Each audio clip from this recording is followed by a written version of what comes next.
across the UK, on DAB+, on your smart speaker, on your smart TV, and on your side. This is Talk.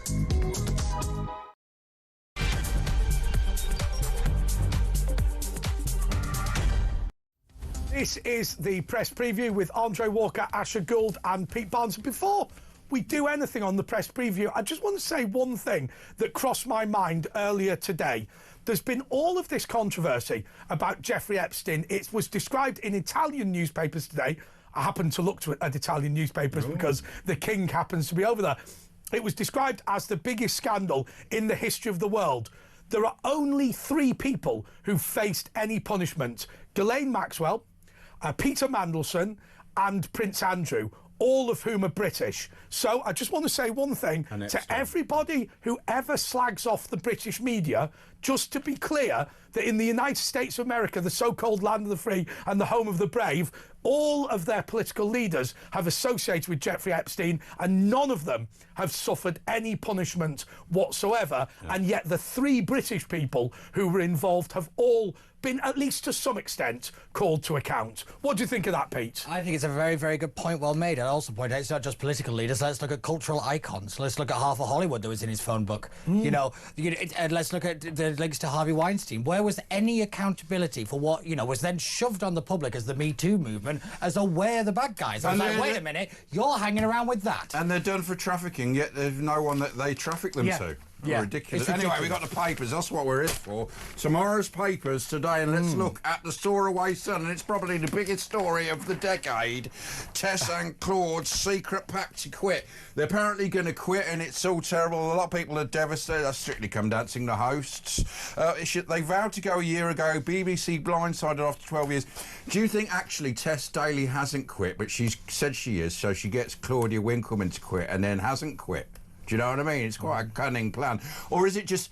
Is it ageism? Is it ageism? Because they're in their 60s now, aren't they, at least, and the rest? You know, the BBC doesn't like anybody over the age of 55, they don't have ageism for... That's Chuck, sorry. They don't have ageism. Doesn't count for blokes, but women... That's true. Yeah, but women do play on their looks, whereas Bruce Lee never did, because he didn't have them. You also have to remember that Claudia's probably making a fortune out of the, was it Traitors programme that she now does. She's probably, you know, more busy with that. And then, you know, Tess... I have to admit, she's somewhat of a wet blanket for me, so I'm not really... The show's on... Is it on the wane as well? Maybe they're thinking that. Yes, so this is half the problem. And, you know, was it the last season or the season before? It was being leaked who was going. You know, the showrunners were all over the place. There's scandal after scandal, you know. Everything seems... It just seemed like it was just tired. Or a Strictly Curse. And, yeah, the Strictly Curse. Because, of course, dancing, let's not beat around the bush. Or, well, actually, it's a bit of an but it is foreplay. Yeah. You're going to be writhing around with a very fit athlete dancing all day with your body up close. Things are going to happen. Sparks going to fly. And then there was also I'd never let a partner go on that, would you? No, absolutely not. There's also the case of, wasn't the one of the dancers was basically like beating one of the betters and like, you know, like really beating up, not beating up. Sorry, language. But no, there was all these accusations of everything. So it just seemed to me that like it's a flagship program for the BBC, but it just kind of be a bit of a microcosm of all the problems of the BBC. And those are many and varied. And those are many and varied. Alan Carr is the favourite now. I think that says everything, doesn't it? Do you know what I wanted? A lot of people in the gallery saying you are a young Alan Carr. I'm sorry, that is the most offensive. I've been called many things. Kevin Spacey, I think, which is even worse. Do you know what? Top Gear. I wanted Graham Norton to be the Top Gear presenter because he'd have done it in a completely different way, and it would have been quite good fun, I'd reckon. Yeah, I'm going to say. Can you imagine though? Me and Asher as presenters of Strictly Come Dancing. I'd pay so much money. I actually made Keep dancing. Yeah, it works. Look, it works.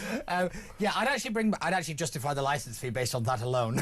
Yeah, exactly. But yeah, I suppose Shutty Man. I bet they've already got it lined up, haven't they? Oh, to be honest, they will have had this lined up for some time. The idea that the BBC were blindsided, I'm not quite sure. I think they've done it because they need to up the rate. I think Alan Carr would bring in more people. Would go, Alan Carr. That's not a bad impression. What about his mate with the long hair from Cornwall? He's just got forgotten. Justin Lee Collins. Oh, yeah. He's banned from TV. I met him once. He was. Why is he banned from TV? Oh, we can't talk about that. Let's not go into it. But Yeah, no, but can I just say that? Right, what made me laugh was oh, why is he banned from TV? So in the ear, the producer goes, he had a just don't. that was it. He had a just don't. So they're blindsided. And the other story on the Soar Away Sun tomorrow, Poppy Appeal will top £51 million. The Royal British Legion's Poppy Appeal is launched, helping to rebuild the lives of veterans and their families, which they need, with Sun readers. But the Poppy Appeal's rubbish nowadays, isn't it? Help for Heroes just made so much more money. Do you know, I don't think it really matters who makes the money. Just give them the money. They need the money. And stop banning poppies councils stop as well. banning poppies. But also, can we just take the politics out of the poppy? Yeah. Why? Is the politics in the poppy? Oh my God! Every year, I can set my watch by what time of the year it is by whether we argue about the poppy or not. That's why they tried to ban it on football shirts. By saying it's political. It's not political. It's about war and helping people. It is a symbol of a charity. It's not the symbol of glorifying war. Every year we have this nonsensical argument brought up by the wets at the BBC and the Guardian and all that law. My God, it is a Poppy Appeal to raise money for veterans who've served this country, most of whom seem to be living on the streets. And we fuss over nonsense when there's actual things we can do and actually fix things. We can, and 51 million I think is brilliant. I don't think it's anywhere near the amount of money that they need. Yeah, but the big problem, right here is the big problem, and Vladimir Putin's discovered this. No. If you pay people a lot of money to be in your military, you get people who are not very good. Yeah. Therefore, you have to underpay them. They have to do it for a sense of duty. It's ridiculous. Yeah, it's crazy, really. But, the military covenant, they have a pact with us, and the pact is also that the government and the state looks after them once they've done their service. And I think the state, really, for decades now, has let people down. Well, look how the Americans treat them. They get extra health care and they get first in line, you know. Yeah, but they're not very good. Yes, there's also that. They're well kitted out as well. Yeah, but again... they're well kitted out. They just don't know how to use the kit. Yeah.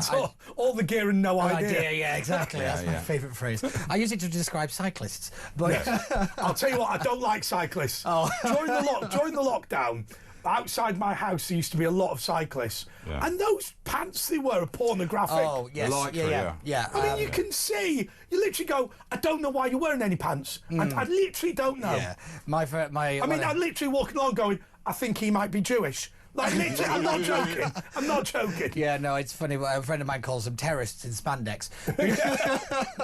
No, because they do seem to think they rule the roost. But no, in all seriousness, I'm glad to see some amount of Poppy Appeal getting some attention for a change. By the way, 25% off on alcohol at Tesco's. Oh yeah, that's the other big story. Yeah, 25% if you got your club card. I will be going to Tesco's. The Times grooming inquiry may be off until next year. Yeah, it's turkeys voting for Christmas, isn't it? I mean, Jess Phillips, she's got to go. Survivors of sexual grooming may have to wait until next year for the national inquiry to begin, after ministers were forced to restart the process to find someone to lead it. And a fifth woman, who's previously a girl who was sexually assaulted, has quit the inquiry. They're all quitting it. Yeah. They're actually being accused of lying. One of them came out, Elizabeth or Fiona. Elizabeth. It's terrible. And the way they've been treated, she said Jess Phillips was just looking at her phone and sneering, and you can see what's happened. She's been told, you've got to avoid this inquiry because Labour are finished if you've got to do anything. So she's sort of, I think, looking at them as almost the enemy. So she's trying to walk away every time they're there. She's sneering at them. I think that's being getting angry. So what's your view? I think she's a national disgrace. I think she's let victims down. She's letting current victims down. She's letting people who are still trapped in this. It's currently going on. I really abhor this. Oh, well, she spent her life to dedicate it. You are as good as your last game. Oh, yeah. And her last game stinks. It's like Aung San Suu Kyi. Oh, she's great until she actually gets a sniff of power. And this is the point. Oh, she was a genocidal maniac.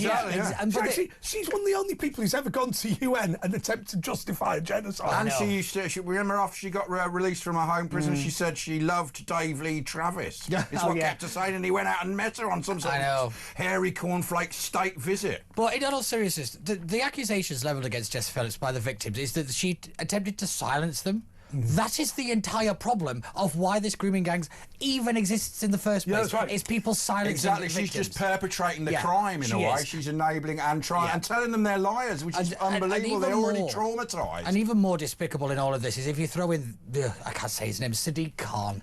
Oh, he's plausible deniability, even though there was a report went over his desk. I mean, he's lying about that. It's his own report says this is all going on here in London, and he said, no, it's not. He said, what's going on? What do you mean? mean? What are you saying? He said, first of all, grooming gangs don't exist. And even if they did, they wouldn't exist in London. But also what he did said, was... what are grooming gangs? What do you mean? He ensured that the Metropolitan Police are the only police force in the country that does not have a specialist grooming gangs unit. Yeah. And he baited that woman from the service. He baited her to try and say, it's a Muslim thing, which, that's what has been... But he's trying to goad her in so he can play the race card. But we can all see through it now. Yeah, and I think that's why you're seeing so many people in positions of power panic, because the usual get-out-of-jail-free cards aren't working anymore. That playing the race card, playing the victim, the public is seeing right through it. But more importantly, it's because this is about children. It's not, it's not migrant crisis. This is kids in this country. This is white working-class girls who have been systematically and the most vulnerable. ignored. They're from homes, yes, a lot of them. That is it's the most disgusting thing ever. And not only is he mayor, he's head of the police. He runs the police, so of course he's going to do that.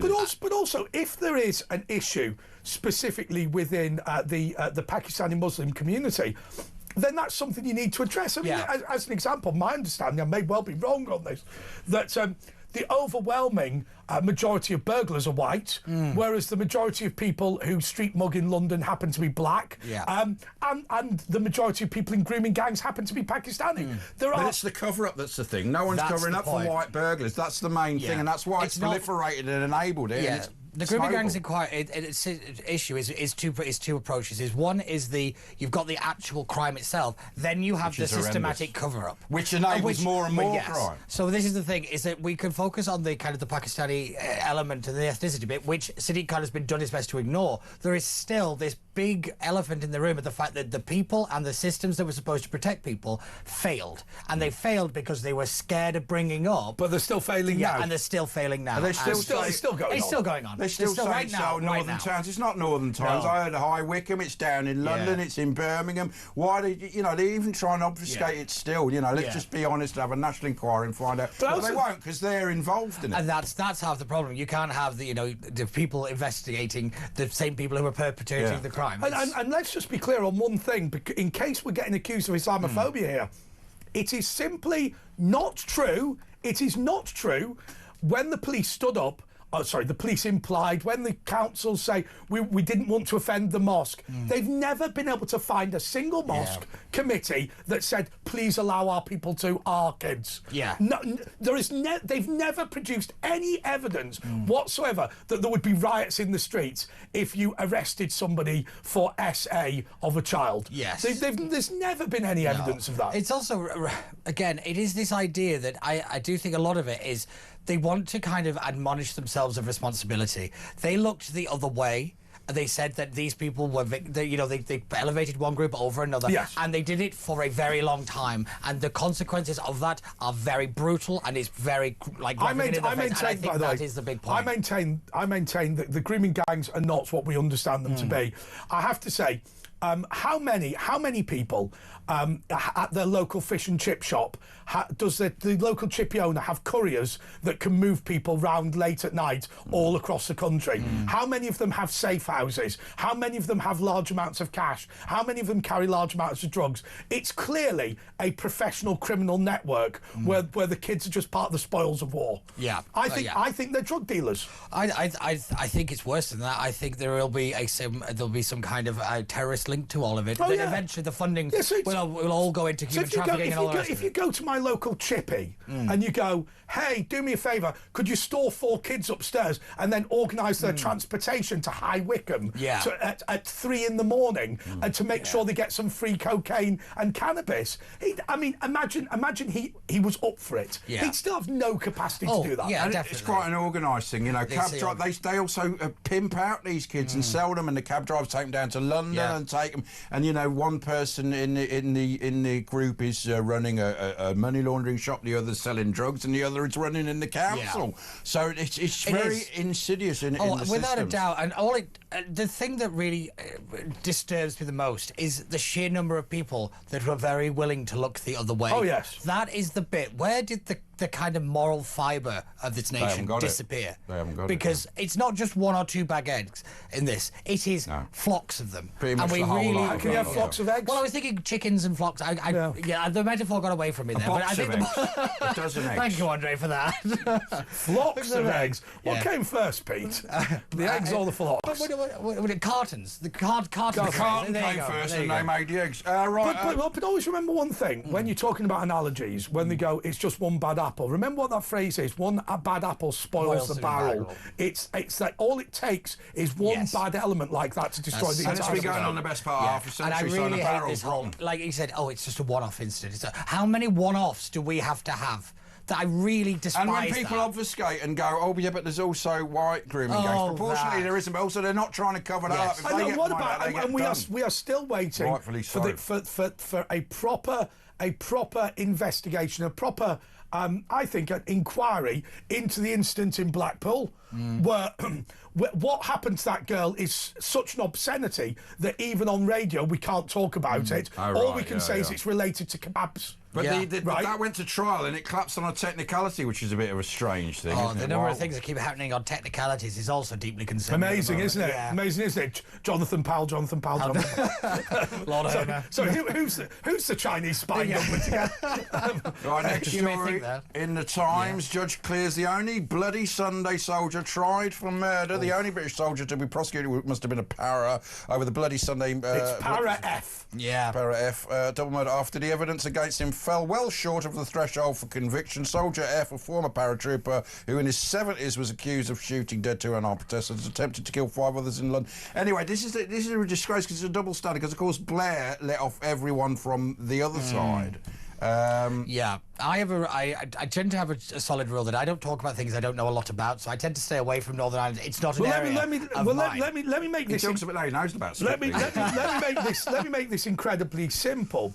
So, had this been a member of the IRA accused of shooting 2 members of the parachute regiment, he would probably have a letter of comfort to say that he would not be convicted. But even if he didn't, he would be convicted, sentenced to life, and then immediately released under the Good Friday Agreement, as long as his terrorist organisation did not go back. The only people now who can be imprisoned for offences related to the Troubles are members of the police or the security services or the military, and that is plainly ludicrous. Okay, well, you explained it like that. Yeah, of course it is. One thing I found quite interesting, I'm doing a little bit of reading into this today, was actually that this judge allowed hearsay evidence, and he allowed all this kind of stuff. So this is why I think the prosecution has been rather shocked by the kind of the conclusion of the judge, because it was just a judge-led. There was no jury in it or anything like that. That they've been rather caught off guard, because I think they thought, oh well, here we go. He's allowed this bit of evidence. It's kind of going out of it, and it's not. I think the implication of it, from what a lot of reports have said, is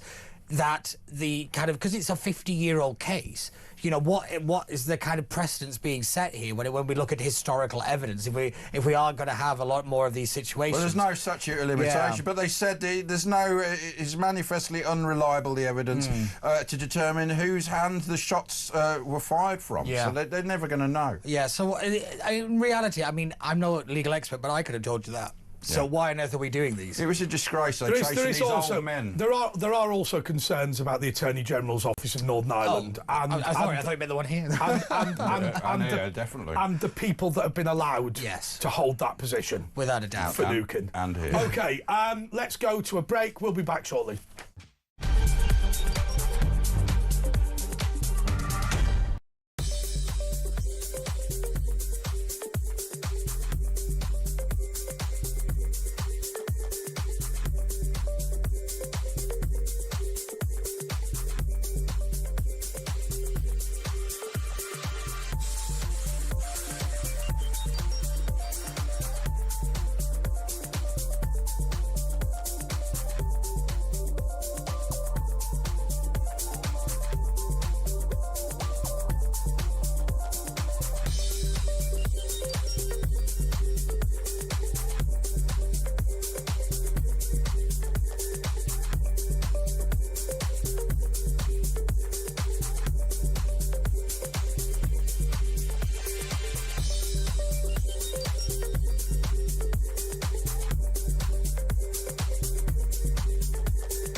across the UK, on DAB+, on your smart speaker, on your smart TV, and on your side.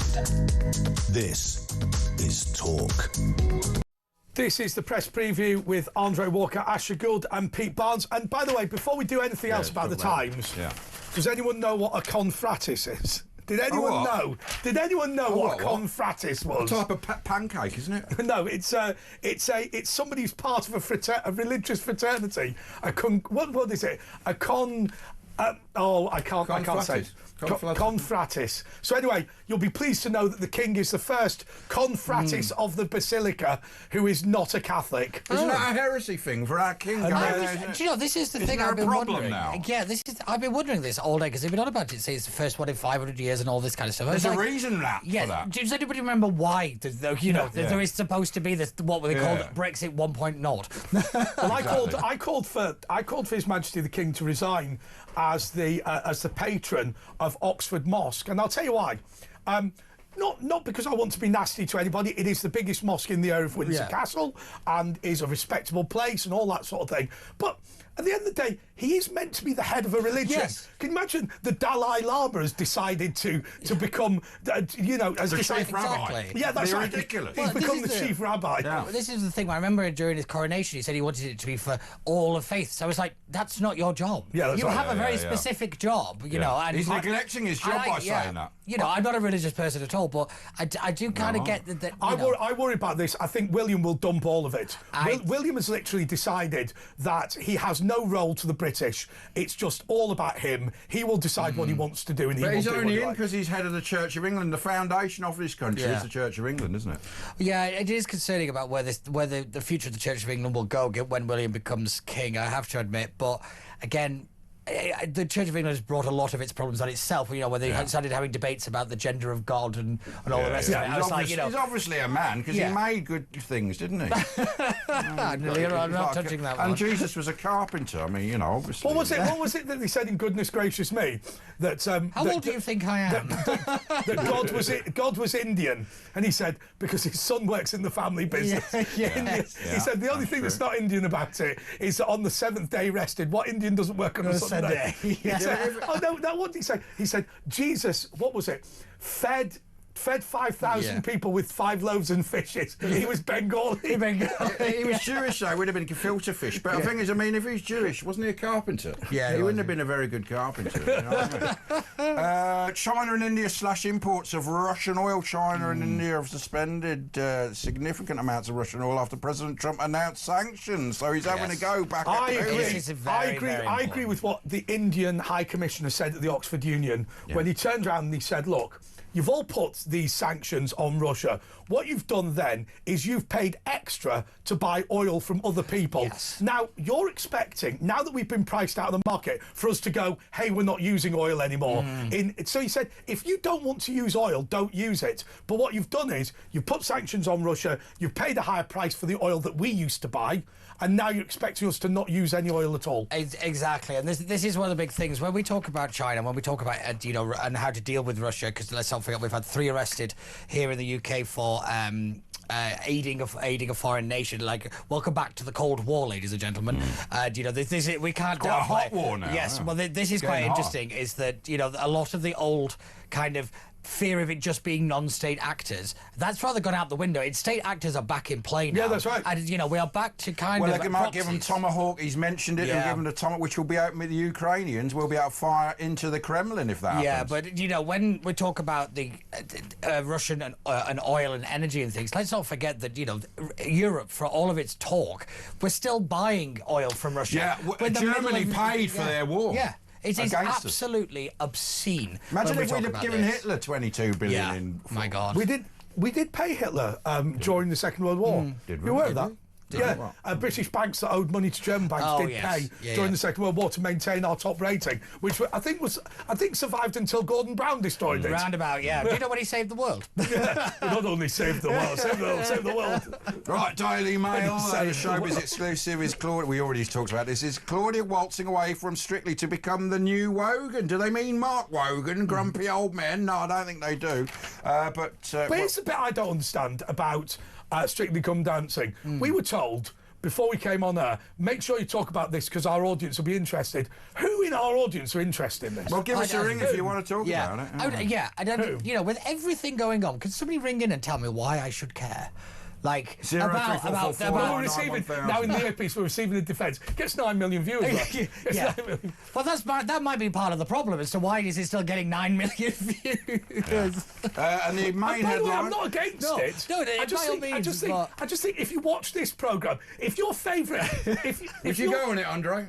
Yes. Yeah, I'm not joking. Here we go.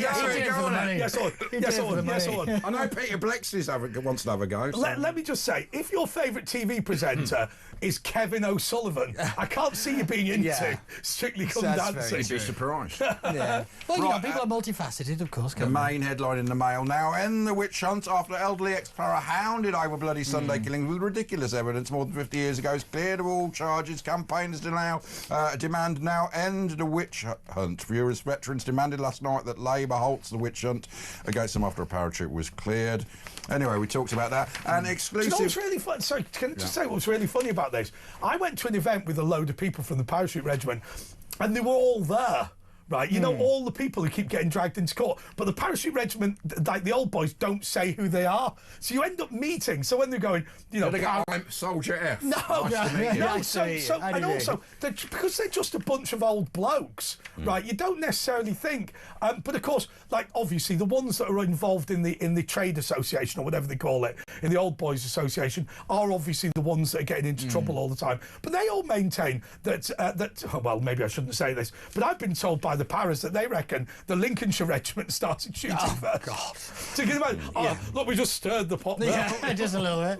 Well, I mean, you know, you send the Paras in, there's going to be... No, what the argument goes, just to be clear, the Paras are a fighting regiment. When a bullet goes past you, you can't tell which way it's going. You just hear it go, right? So they reckon that, obviously, we all know the IRA started shooting first. I mean, everybody knows that. We all pretend they didn't, but we all know they did. And then, of course, the Lincolnshire's returned fire. The Paras thought they were under fire from the crowd and started shooting. I think that's a rather more sensible explanation than what the official explanation is. But we can't tell the truth about it because it would upset Jerry Adams. That's the truth. Well, it does really get me, isn't it? That we're still stuck in the 1980s when it comes to this issue, that we can't move on from it. And I do think, and I say this about a lot of these kind of issues, yes, of course there were troubles, and of course all of this, but at some point you have to move on. I think though, Pete, one of the big difficulties was this. We have made a decision in this country to deal with some people in the IRA and not deal with others. Yeah. And that is based on, and the way we've been able to do that largely is to convict some of them and let others off. So with that in mind, we all have to accept that Jerry Adams is not a terrorist. Yeah. Right?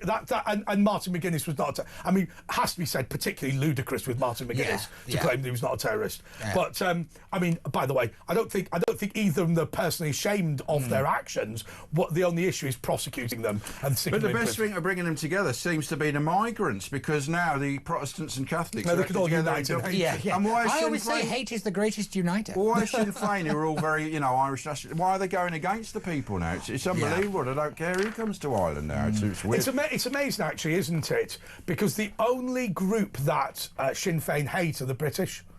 Yeah. I mean, you can move in Iranians, quite happy with that. Move in Pakistanis, quite happy with that. They move don't in Chinese, Israelis much, quite happy with that. Jews, do they much? Oh, did you see the Northern Irish fans? You can stick your Palestine up your hole. Oh, God. Did you see that? No, disgraceful. The Financial Times, bridge to faith. King and Pope attend historic Vatican service as pressure rises on Andrew. Asia refiners weigh curbing Russia oil after US sanctions. Blackstone declare end to the era of bumper returns from private credit. So there's a lot of stuff. I read today a lot of buildings that are going up in London have been cancelled. Yes. Because they're worried about, well, they're not going to be selling, so the homes that they're going to build aren't going to be happening now. No. As the population booms. Yeah, this is actually quite a big problem for the city of London and for London, the city itself. Yeah. It is, and generally, because London, you know, it's not really that it's going to the property market is in a boom and all this kind of stuff. It's going down and around the country. Yes, it's going down. It is. But once London starts to wobble, everything else starts to wobble. We have a real problem with our entire economic model being promised on one single facet. I don't know how many times we have to learn that you don't put all your eggs in one basket. I don't know what it is with me and eggs today, but I seem to be lots of egg analogies, isn't it? It's like being in France. We've had un œuf. Someone whip me up an omelette. How do you like your eggs fertilised? No. Grooming gangs panel given by Trust in Phillips, the National Sexual. I love the way he's not brought his glasses. No, I forgot my glasses. It's been a very long day. Sewage spills have risen sharply. Serious pollution. Everything's falling apart. Can I just say, I'll tell you what amazed me. That story of that woman who got £150 fine. She poured the coffee into the storm drain. Right, literally, Thames Water can pump out untreated excrements and into not get a fine. And then this woman throws a small portion of coffee. I can't believe that's such a good point. You know, the actual water company can pollute the waters, and the only person that gets fined for pollution is a woman who I think was trying to do the right thing. It is absolutely. They said she should have thrown it in the bin, but you never throw liquid in a bin. Everyone knows that. It is absolutely true. Yeah, ask any rubbish expert. It is absolutely true that the Environmental Protection Act says you cannot put anything other than water into a storm drain.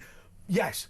But at the point when Thames Water is pumping unlimited levels of poo into it, a bit of coffee... Raw poo! It's actually raw and fatbergs. But again, this is what happens when you give councils targets. It's unbelievable. Because what happens is that the environmental... They'll have certain targets to sit, so they've hit the green target or whatever, and that will then depend... target. And then that'll depend on the amount of funding they get for the next year and all that kind of thing. It is absurd. I was on the train. I was on the train listening to people who were rowers who got on at Richmond, rowers who said that their coach insists they drink a can of Coke after they do their rowing because the acid in it kills the poo in their mouth. Well, I remember. And we're going.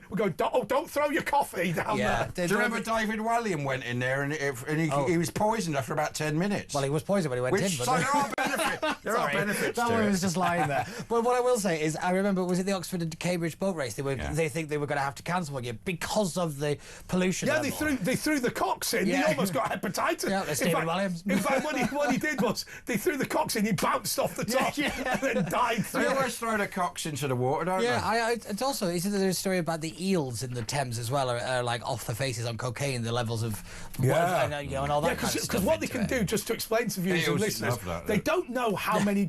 They can work out how many drugs are being used in the capital because when you wee out a byproduct of it, which is whatever the drug plus your bile in your gut or whatever it is. That's science, that is. They've literally at the processing station in Beckton, is it? Yeah. They literally get the water and they can work out, and literally it's like a ton of cocaine a day. And you get a coked up porpoise, and there's all kinds of trouble, isn't there? Crazy. Singapore calls for unity to keep. I don't know what that's something about Singapore. The Daily Telegraph. Stop the show. Hang on. That was interesting. Let's have a look at it. I've got my reading glasses. Singapore calls for unity to keep trade flowing. Trade hook Singapore is highly exposed to the tumult in global commerce set by Donald Trump's tariffs. They're extremely worried about global free trade. Well, China's economy is going down the chute. Well, to be honest, they've been saying that since I was at university, and that was a while ago now. But I think they were saying it before I even was there. But what I will say is, when we talk about Singapore and the trade and the tariffs and stuff, Donald Trump has proven very, very clearly that the nation state doesn't exist anymore because you can't just do anything. Everybody is so interconnected that even Donald Trump, the leader of the biggest economy, had to pull back tariffs because of the effect it was going to have back home on China and all the rest of it. Like this idea of the nation state making a revival. We're now living in what we call the market state. By the way, can I say one thing on the front page of the Telegraph? Let's not be hypocrites. So we see Queen Camilla at the Vatican. If that was a mosque, we'd be complaining that she was wearing a religious headdress. To be fair, she is wearing a black veil because she's in a Catholic church. I think she shouldn't have bothered. I think that she's a Why Protestant. do you have to wear a black veil? Because is that what you wear in a Catholic Well, church? you don't have to. Well, no. Oh, lest we forget, where's that pretentious place I was first to go to? The London Oratory. Oh, yes. Oh, God, when Maya Toosey became a Catholic and I was his godfather, 2.5 hours of Latin, and they're all there in the veils and all. 2.5 hours. Oh, the London, this the is the London one Oratories for the pretentious ones. Yeah. Let me tell you something about Catholicism in Britain. Basically, you're Irish, right? Yeah. Or you're just showing off. Right, those are the two options. Family's Church of England, and you do all that kind of thing just to make your grandma happy. But what I will say is, I'm very happy that My grandma wouldn't have been that happy. we didn't do the whole Catholic thing, because it does go on. Yeah, it like does. they did, like I will say that a Protestant service, you're in, out, done by 1 o'clock. Yeah. No need to confess stuff. Yeah. Oh, I have to say, when I was there at the oratory, and there we go, I was explaining to Matt all the things that were going on, and this woman went, "Excuse me, it's a sin to talk in church." I went, "No, it isn't." Yeah. And she went, "What?" I went, "Well, it isn't. It's not a sin It's to a talk Pet in church." Shop Boys single. What are you talking about? And then she just scurried off. The problem is, Yeah, that's the library she's getting in the mixed problem up. is, the problem is, you get all the expert level ones in some of these places. Yeah, that's true. It's the expert level ones you don't want. The You know? final boss kind of situation. Well, somebody said to one of my friends once who went to that place in that church in Soho, "Excuse me, not wearing a veil.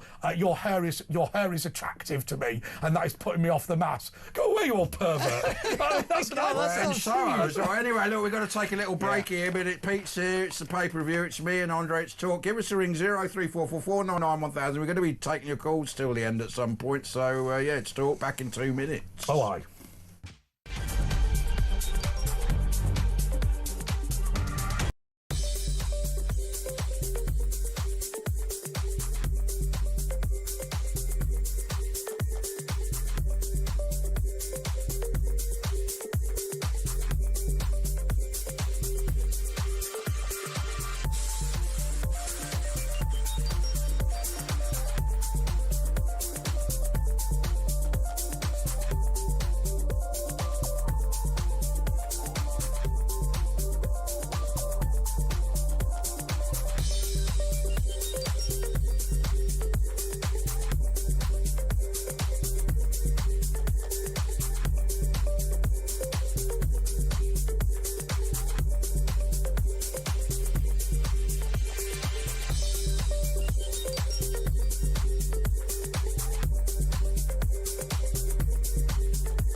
Across the UK, on DAB+, on your smart speaker, on your smart TV, and on your side. This is Talk. Yes, it's the press preview. If you are listening on Thursday night, then we are going to go to Paul Ross after this. If you're listening on Friday morning, Mark Dolan is sitting in for Mike Graham. OK, this is the press preview with Andre Walker, Asher Gould and Pete Barnes. OK, Pete, what have you... No, let's do this. Good idea. Let's mix it up a bit. Yeah, what have you found, Let's do it like Sky. So what happens if you do the Sky paper reviews? You get phoned in advance to get told what you've noticed. Then you go, "So, Bob, what have you noticed on the front page?" What I've got, Jamie, is this. Yeah, so actually, I will say it is the next one in the list. This is the doctors going on strike again. Does anybody remember when doctors went to work? No. Because I don't. It's a long time ago. They worked at weekends or didn't mind being called or saving people. They're very lazy now, aren't they? It's also, the 28.9% pay rise in the last year, and then they want more and more and more. But this is For less and less. This is exactly what we warned would happen when the Labour Party opened up the public purse and gave the unions what they wanted. They thought, you know what, they'll be reasonable. How much of an idiot do you have to be that when you give trade unions an inch, that they weren't going to take 10 miles? I mean, Correct. It is absolutely, it's idiocy on the highest level. Or there were no complicity. demands made on them when they gave it them. That And they is even the worst said they bit. were going to. That is the worst bit. The kind of what do Same we with get the train back? people, The rate of return for the British public on the giving the people the pay rise was nothing. There was no change in works in any kind of give or take. It was obscene, and I'm sorry, I don't have sympathy for the doctors anymore. I think they're part of the problem. Yeah. Also, Well, I should say, I didn't actually claim that John Finucane was the Attorney General of Northern Ireland. I just moaned about I moaned about the people involved in the law at the moment in Northern Ireland. By the way, just going back quickly to the Telegraph, there's one story. Andrew thinks King wants him out to give Royal Lodge to Queen because he won't leave his house. But the thing is now, he's a bit of a toxic brand. So all the he used to have this sort of Dragon's Den thing where he actually made quite a bit of money, but all that companies he's pulling out now. Yes, and part of his lease is he has to pay for the upkeep, which is about 600,000 a year, and he's not got that. So he will. Yeah. By the way, paid it in a here while. is the bit that people don't understand about what I call Frogmore Village, which is where he lives. It's not called Frogmore Village. It's it's all those houses behind the Royal Line. Right. Okay. So he's getting it on the cheap rent. Let me tell you something. They can't get him out. Yes, they can. They're dishonest about this. So first of all, anyone can rent a house in the Windsor estate, right? The problem is getting to it, right? So if you phone up the Crown Estate and say, I want to rent this, I want to rent that, they'll say, that's fine, but you realise you can only get to the place with a security pass. All you do, if you want Andrew out, is you go, you can keep renting Royal Lodge, your security accreditation has been withdrawn. Yeah. So you can't go there anymore. Yeah, so there's no continue, point. keep. But he'll That's be a in really breach of smart lease way. because he can't afford the upkeep. Yeah, well, this seems to be one of the big. He's also he's not paid rent in a very long time. Hang anyway. on a second. Somebody's just made a brilliant point. Really? Why has Mandelson not lost his title over his links to Jeffrey Epstein? Well, you have to do. It Because has to again, be it an has act to of be an Parliament. act of Parliament. No, but why is he walking? Actually, what difference does it make? He's Lord in what Mandelson, way? so that's to be an yes, act so of it Parliament. has to be an act of Parliament. So, because so hang on a second. Yeah, he's Baron so, something, isn't so he? there are multiple types of lords. Yeah. There's a barony, there's earldoms, there's Yeah. dukedoms, there's princedoms, and all that sort of thing. Right. So, what you got? Prince Andrew has three peerages. Yes. He has a barony, Baron Killalea. Killalea, yeah. He has the Earl of Inverness, and he has the Duke of. And he's got the Order of the Garter, which is the highest level of. Duke of York. No, he's got rid of all those now. yeah. So you've got those peerages. But hang on a second. So he's lost 3 peerages over his relationship with Epstein. Why has Mandelson kept his? That's a very good Well, question. 2 times. He shouldn't have got it in the first place. And it's worse for Mandelson because Mandelson can actually sit in the House of Yes, Lords. he can, and he has sat in the Lords as well. He has voted as a member of the House of Lords. What's very concerning, and I say this again, is Good the King's... point, by the way, again, Mark in Selby. Excellent point. But what I will say is I don't like the King's excuse of, I don't want to trouble Parliament to, get rid of the titles. It'd take 10 Parliament minutes. is very... Again, That would take one-line 10 bill. minutes. One-line It bill. would not take 10 minutes. 15 It would minutes. not take 10 minutes. Why It would not? Because they'd all vote for it, wouldn't they? No.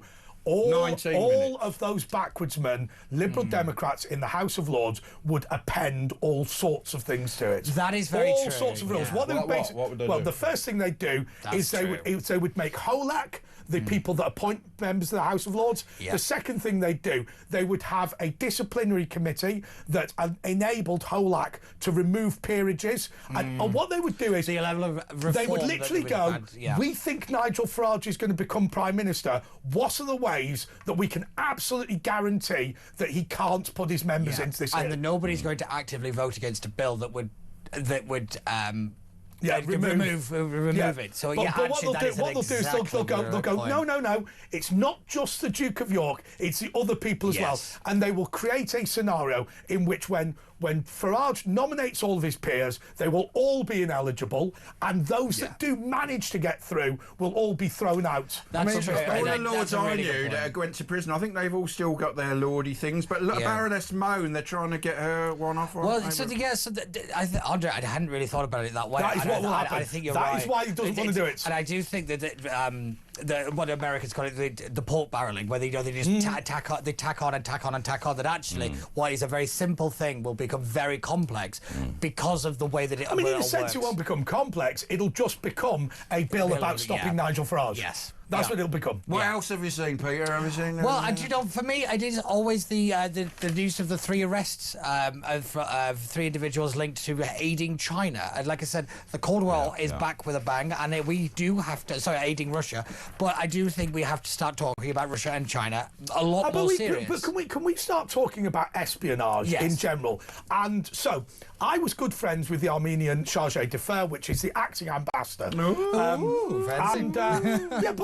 But ultimately, we'd meet up and talk about Armenia's role in Britain. Yeah. There isn't much of a role for the Armenians in Britain, but nonetheless. Now, at the end of the day, I asked him every Friday, I asked him what he did in terms of intelligence, because what the bit that people forget, embassies and intelligence are the same thing, right? So he has to send an intelligence briefing back to Yerevan, to the Ministry of Foreign Affairs every single week. Now, look, it's not about the readiness of Trident nuclear submarines, because Armenia doesn't care. But it is about things like Azerbaijan's trade interest in the United Kingdom, frankly, what Prince Andrew's doing in terms of supporting Baku and all this sort of thing, and negotiations.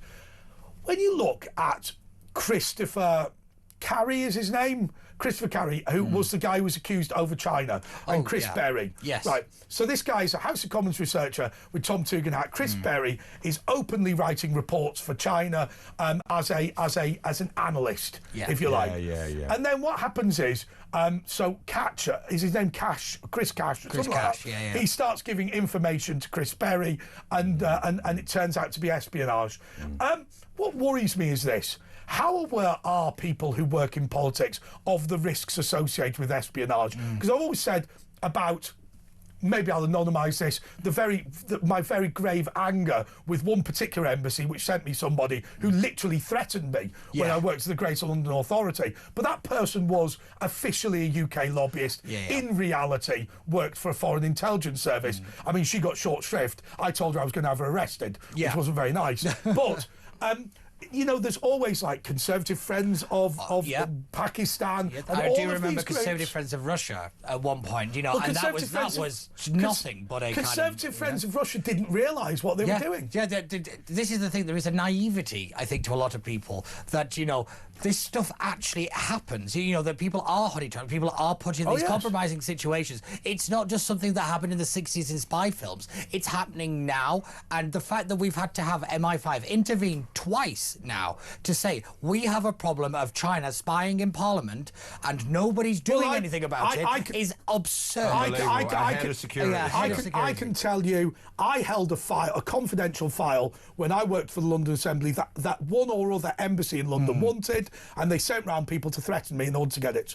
Yeah. Fact. I have to admit that I mean, they didn't get it because I threw them out. No, actually, I didn't. What I did was, I phoned the monitoring officer of the Greater London Authority and said to the person concerned, in 30 seconds that person's going to answer the phone. I'm going to say I've received an improper advance from a proper foreign intelligence service. I'm going to have them lock the doors and have you arrested. Yeah. Or I can hang up. Yes. Yeah. And you know what they said to me? Hang up, please. Yeah.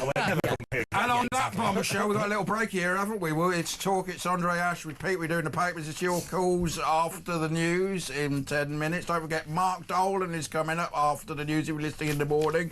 Back in 2 minutes.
across the UK, on DAB+, on your smart speaker, on your smart TV, and on your side. This is Talk.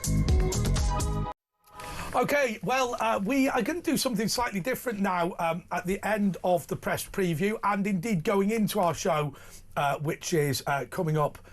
Obviously, you're not going to listen if you're on Friday morning, but if you can get it back on YouTube if you want. But let's talk a little bit about China. Super embassies above our fibre optic cables linking the city with to dungeons in there as well. But I will make this very clear. It doesn't matter about that when they own the pipes, they own the electrics, they own the infrastructure, they own the ports, they own the education system, they own everything. So they're going to we get can it complain anyway. about us at an embassy all we like. That is basically saying China's going, you can't do anything to stop us. That's what that embassy actually is. That is China sticking two fingers up at the British and saying, look what you let us do. If China wanted to shut down our critical infrastructure, how long would a war last? 10 minutes? 10 seconds. Yeah. 10 seconds, realistically, because they're in Sizewell C. It is the ports. This is the most important bit. Is that China didn't really go after the big companies. They didn't go after... They've tried to disrupt them as much as they can. They've gone after supply chains. So what they've got is... They've not got, say, BAE. They've gone for the companies that supply the equipment to BAE. So once they kind of take those out, it doesn't matter that we've got all these big companies because they are rendered ineffective and useless. Are you of the view that China pursued a policy to shut down the British steel industry? I think that they have done their best to disrupt as many things as they possibly can. Supply chain. And more importantly, it seems to be very interesting that Iran have been funding a lot of things here, Russia's been funding a lot of things here, China has been funding a lot of things here. Britain has become target A for what is becoming the new Axis powers, in my opinion. And it is interesting how weak we have been. In what way? Why is it become the target? This is the thing. I think we were such an open target.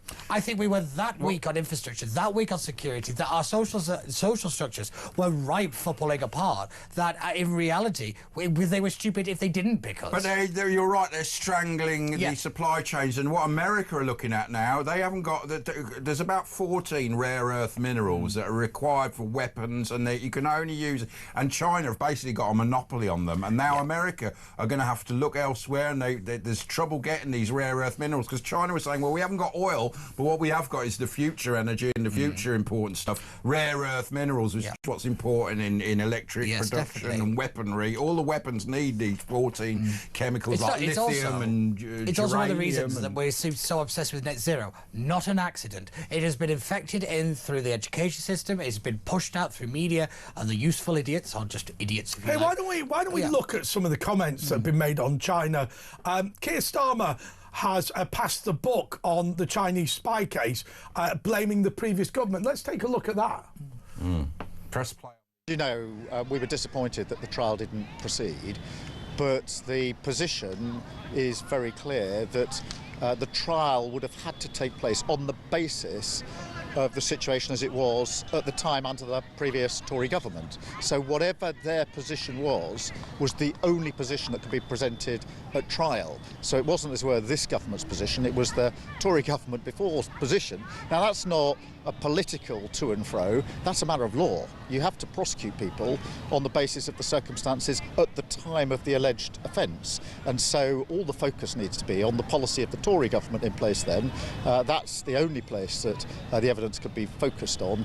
And I think that provides a sort of ray of spotlight into some of the issues that have been swirling around.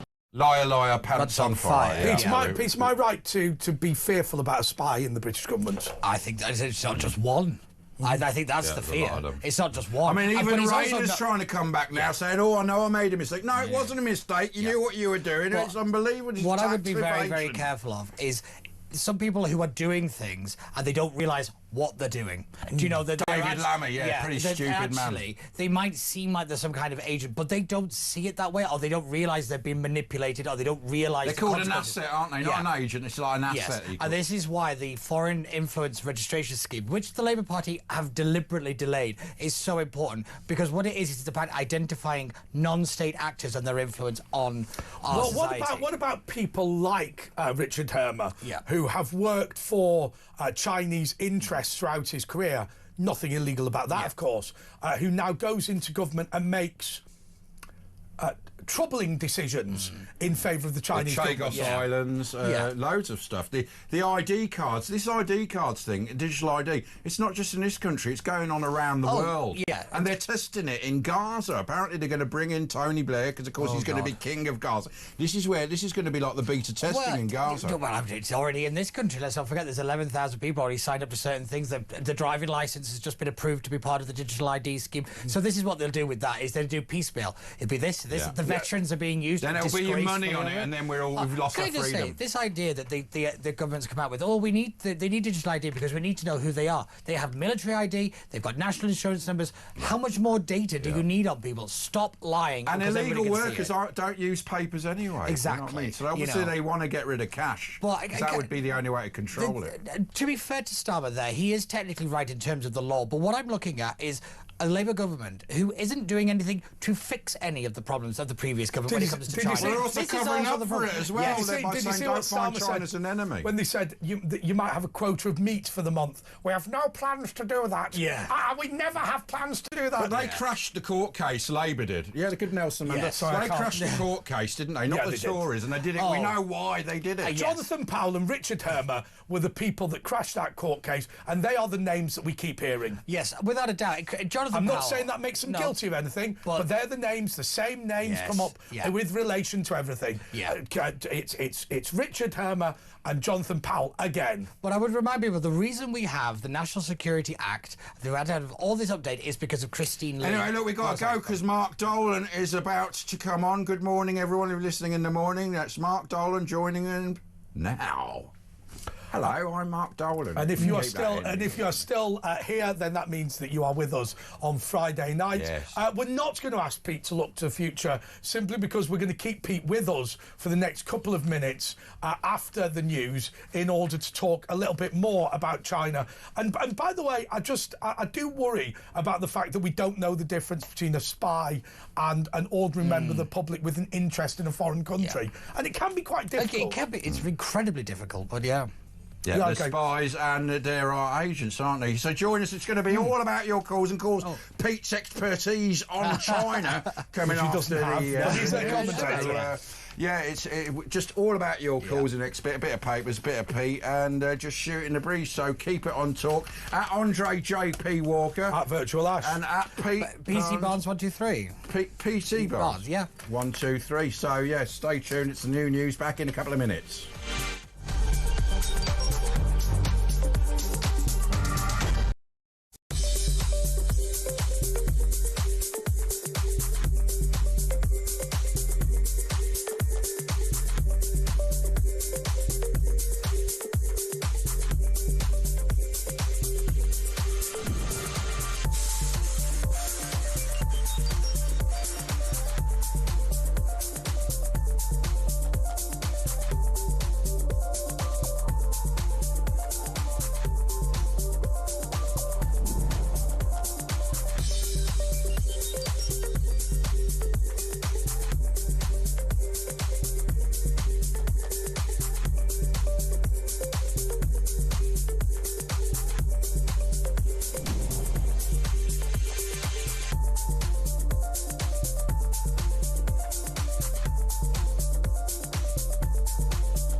across the UK, on DAB+, on your smart speaker, on your smart TV, and on your side. This is Talk.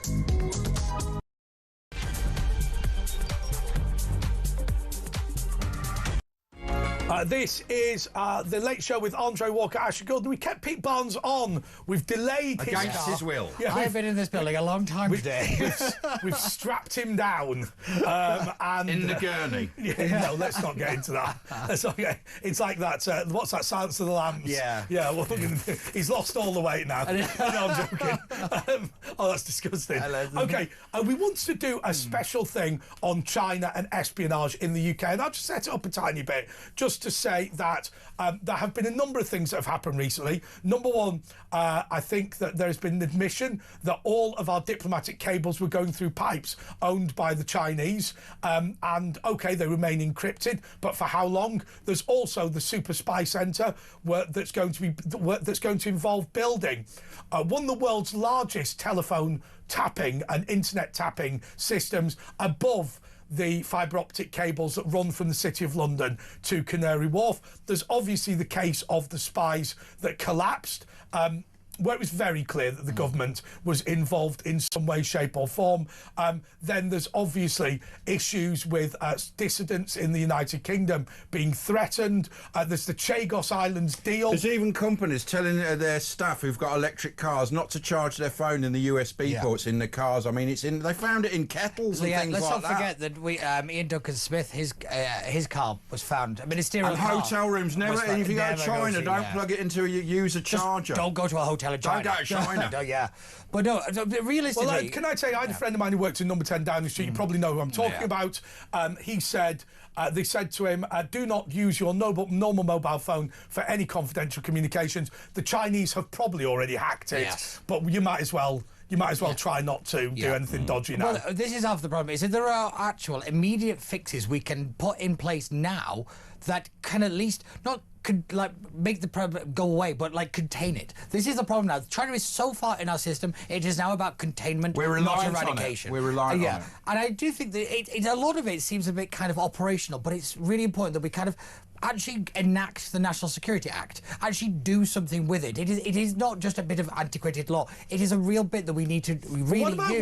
What about the argument that China makes? So, in terms of China owns the pipes that the diplomatic cables went down, what about China's argument, which is, hey, we openly bought this company. Yeah. You have never complained about this at all. It is not unusual for infrastructure in the United Kingdom to be owned by foreign companies. It's all encrypted anyway. What you are doing is every country, the United Kingdom has an open policy to purchase of infrastructure. You're just having a go at us. But they're not a democratic free state. Well, again, this is the problem. Why were we allowing a non-democratic, non-free state that level of access? Because this goes back to my point as to why this has happened in Britain. It's because we were the weak link. We were the weak link in NATO. We moan about every other nation. We were the ones that didn't step up. Yeah, but there's one thing, didn't do enough to protect ourselves and the rest of the infrastructure. There's one thing we didn't realise, right? And there's something we've got to now think about. When we privatised a large number of things in Britain, the idea was that they would become limited, they would become private companies. We would get the benefit of market competition, which would drive down prices. Obviously, you would have the disbenefit that now you would have to pay for for commercial wages and indeed for profits for shareholders. But overall, I think most people would recognise that their telephones have become significantly better as a result of the privatisation of British Telecom. What we didn't realise at the time of Thatcher was that what would be the main purchasers of many of these companies in the end would be foreign governments. Yes. And so in reality, the ports were nationalised by Ireland, in reality. Well, maybe it's unfair with the ports, but okay, before the Chinese came in. But you look at the buildings here owned by Qatar. You look at EDF Energy is the classic one, Energy de France. Which subsidises French consumers' bills. We now have a situation in which foreign national sovereign wealth funds have nationalised our infrastructure. That was never the intention. And to be fair, I think in 1985, legitimately, if anybody turned around and said, we're very worried that that all of our infrastructure would be nationalised by foreign governments, that would be thought to be ludicrous. Yeah. But that is what's happened. And in America, that's happened as well. Yeah, without a doubt. But the Americans were a lot more robust in kind of pushing a lot of this back. They acted a lot faster than we did. And again, that goes back to my point about we didn't really help the situation. But I will say that, you know, whilst Labour say they inherited broken laws, the fixes have been allowed to gather dust on their watch. Yes. And this is really the point. This kind of passing the buck doesn't work on this issue, because all we have to do is have some coordination between, again, Jonathan Powell's entire job is to be the indicator of all these different factors and make the statements. His job isn't to do press, it's to set clarity. The CPS, in this case, that collapsed, wanted one word: China, the threat. They wanted threat. They needed that. The government gave them new ones. That is ridiculous. But it is ridiculous. And collapsed the case. Let's just be clear. Let's just be clear. If somebody thumps you in the street, you don't have to go, you are my enemy, in order to be upset about them punching you. And that's it is obviously garbage. Yeah, and that's because we're relying on the 1911 Official Secrets Act. How is it that not been updated? It's rather ridiculous. But the 1911 Official Secrets Act, funnily enough... I think more people have signed it than not. Have you signed it? You must have signed it. Can I be honest with you? Signing the Official Secrets Act is garbage. Yeah. I mean, it's like saying you have to sign the Rape Act, otherwise you can rape people. Yes. No. The only reason they get you to sign the Official Secrets Act is to confirm you've read it. But David Shaler, I remember he had to go on the run, didn't he, to France? Do you remember he did Have I Got News For You on a TV screen? He was an MI5 spy. Yeah. And he used to come on the show. He just turned him off, didn't he? He went a bit funny, but he had to, because of the Official Secrets Act, he did have... They kind of... By the way, I will say one thing. Somebody, Lynn in Portsmouth, have texted an excellent joke, which clearly I'm not going to read out. All right. But thank you anyway, Nick. It is a good joke, to be fair. But look, look, let's just be clear. It is garbage to say that the only way you can demonstrate that somebody is an enemy of the United Kingdom is if the Prime Minister has gone, you are my enemy. Yes. I mean, it's like saying the World Trade Centre attack, oh, well, it was the act of a friendly operator because nobody ever said Osama bin Laden was evil. Well, I mean, it's just rubbish. It's ridiculous because, I mean, let's even look at the European Union. They were threatening to decimate British steel about 3 weeks ago. Yes. That is not the act of a friend. No. At what point do we have to start realising that the world is not Let me tell you what really happened. The Office of the National Security Advisor, same name's always coming up, Jonathan Powell, will have intervened. And what will have happened? The Crown Prosecution Service will have asked whether the British government was willing to supply evidence and witnesses. And Richard Herman, remember, always the same names, will have contacted Jonathan Powell, and Jonathan Powell will have said, this is up to the CPS on their own, which means we don't care, we're not interested. Yes. And the CPS will have said, we think the government is the weak link, so we'll drop it. Yeah. So what has happened in reality is the government's the weak link. Oh, yeah, definitely. And deliberately so. Always the same two names. At some point, it just becomes rather undeniable, doesn't it? But again, we have the National Security and Infrastructure Act. This is actually about going through all these kind of things, all these kind of systems, and what is energy and waste. Waste is quite a big one as well. You watch how quickly society breaks down when people don't take away the bins. Look at Birmingham as a prime example. Now they're saying it wasn't 750 million lost, it was 200. There's a lot of shenanigans going on. A lot of it, and this is basically also what Russia do, is that they don't, is the destabilization nature, because we don't remember whether it was the Heathrow situation. Everybody's brain went straight to Russia. It was straight out of the GRU playbook. But again, we have to be really sensible about how we kind of deal with this stuff. And it's about people stepping up and actually doing what they're supposed to be doing. And maybe we do start asking, why do the same names keep popping up again and again? Why are they enacting those laws for national security? What about that? What about the Chagos Islands deal, where Richard Hermer says that we have to observe the ruling to give it to Mauritius, and Jonathan Powell assures everybody that China is against the deal. Yeah. China doesn't want Mauritius to have it. Do you know China has now bought islands in the Chagos Islands as a listening station. And they said always the same. They sent their best wishes, didn't Yeah, they? they said this is fantastic. They said, we're not worried. When it happened, they went, yay, we've won. Also, no one in Mauritius has to pay income tax for an entire year or something, don't they? No, for years. Is it- And oh, it's because we're yeah, paying because it we're every paying year. for it. Why But would again, I would say that we don't need a witch hunt in this country. We need people to do their job. This is, oh my God, I cannot But let me understand. ask you, let me yet ask you this again. question. At what point do we say to ourselves, why do the names Richard Hermer and Jonathan Powell keep coming up? Why every time? Is it just because one's the lawyer and one's the national security advisor? You know, you've got MI5, you've got MI5, you've got MI6, you've got the CIA, you've got NATO, you've got Tower Hamlets The Council, FBI. all against Yeah. the super spy centre in at the Royal Mint. And Dungeon. And then you have Hermer and Powell in favour of it. Yeah. And you know, Same names, and then useful idiot David Lammy. Yeah. You know, when he was foreign I secretary. mean, I think I've said before, and I get into trouble for using the W word for him, but he's just a moron. A wazzock. Yeah. I He is. think he is a moron. He's the biggest open secret in Westminster. He's the most over promoted moron there is in going there, and I've that's heard, quite difficult. I've heard he's actually quite a nice bloke. Oh, I've But he's just He's a quite moron. a charmer, isn't he? He's quite a charming man. I've heard the complete opposite. That actually he's a bit of a brute, but Yeah, but they often are charming. Well, it depends. That's true, It actually. depends Yeah, whether you take him to a buffet or not. Yeah. I mean, if you're in his way on a That's buffet, true. he's gonna hunt you like an animal. Two But portions of again, chicken. this is the thing: is that when the director, the DG of MI5, has to make not one but two interventions in the space of a couple of years about this problem, and nobody does anything We know what's going on. across the establishment. We know what's happening. That's the concerning part: is that certain people in certain positions are choosing But it's to been look the going other on- way, and the question is why. Well, it's been That's going the on, next you know, question. Blair, Osborne, Cameron, Yeah. they've all been taking, you know, whatever it is they're taking and making the right decisions for China. It's very, very concerning because when they're in the pipes, when they're in the infrastructure, like I said, you can have the super embassy, but it's a rather meaningless thing when they're already so far inside. It's rather pointless.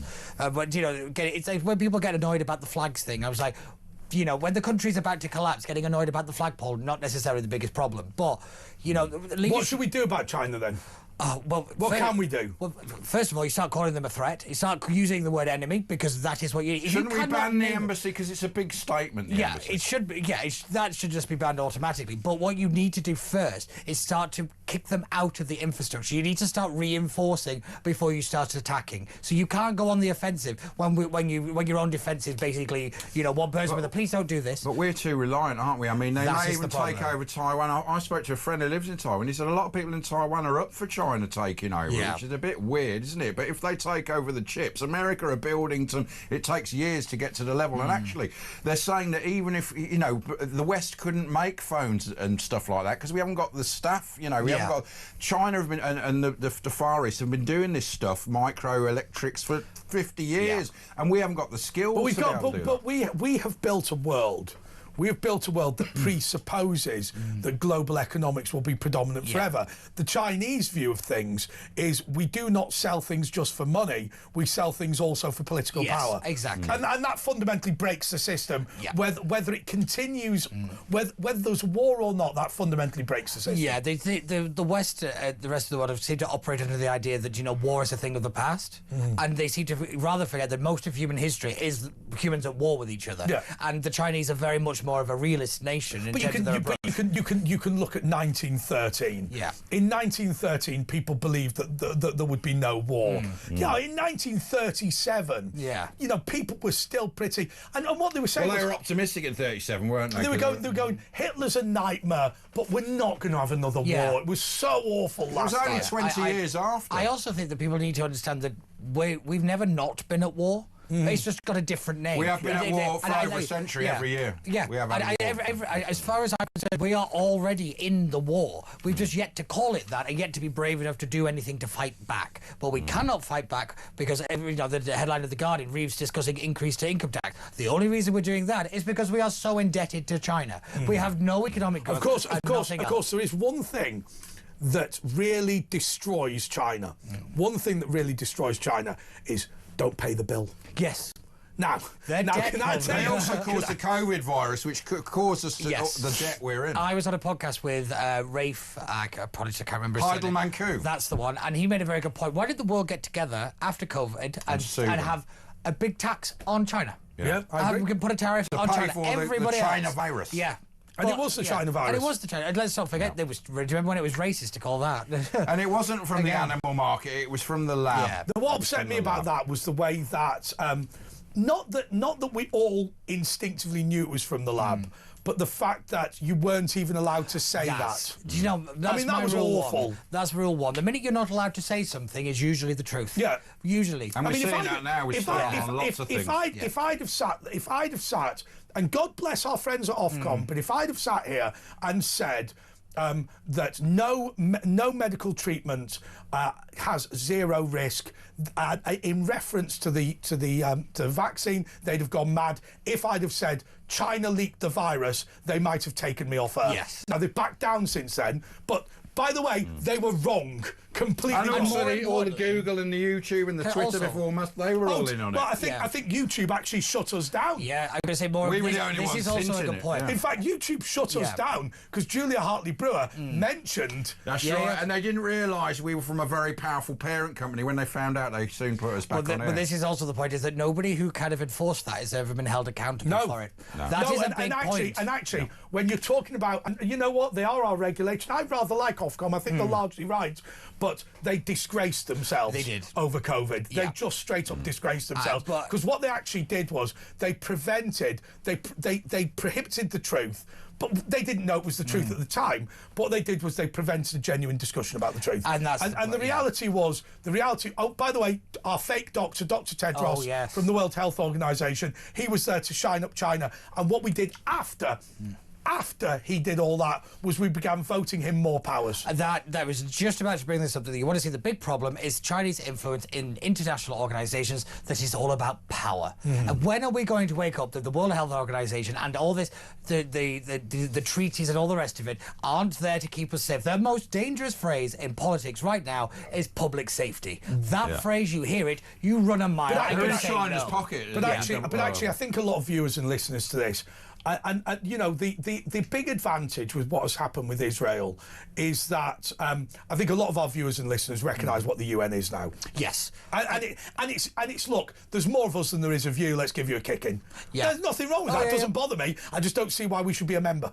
Yes. I've always said if you give me a choice between being a member of the EU or the UN, I'd rather be in the EU. Oh, completely. Because they're just incompetent. The UN are complicit. Yes. That's the difference. The UN They should be a prescribed terror group. They were on the raid, were shielding hostages in their that whole houses. thing, my God. You know, you're asking me to believe the organisation that was helping a terrorist organisation are suddenly the good guys. Spare me that level. Absolutely. Well, Pete, thanks so much for staying on. Thank you. And we will see you next week. Yep. Okay, when we come back, we're Call going to us. be taking your calls. 0344 499 1000. Are you worried about a war with China? Do you believe that Prince Andrew needs to be further castigated? Do you believe that Lord Mandelson should lose his seat in the House of Lords? We will be talking about all those things and more next.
across the UK, on DAB+, on your smart speaker, on your smart TV, and on your side. This is Talk. Yeah, if I'm being honest, when I read it, I thought they meant Andrew Eborn. Oh, sorry, we are back. This is The Late Show with Andre Walker and Asher Gould, and we have been for quite some time just making up things that we were discussing during the break. There's actually nobody sat there. But, OK, well, let's just go straight to the phones. Let's go to Ken in London. Ken, you on Talk? Good morning, everybody. Morning. As the Devil's Night approaches, that's Halloween, you know that, next Friday, a week today. There's dangers involved in Halloween, Ken. I would like to sound out a warning to all your listeners and viewers. Yes. I'd like to inform you of the truth, if you'll allow me a couple of minutes. Go for it, Ken, go for it. Away you go. Okay. The Bible is the Word of God. It informs the world, especially Israel at this moment.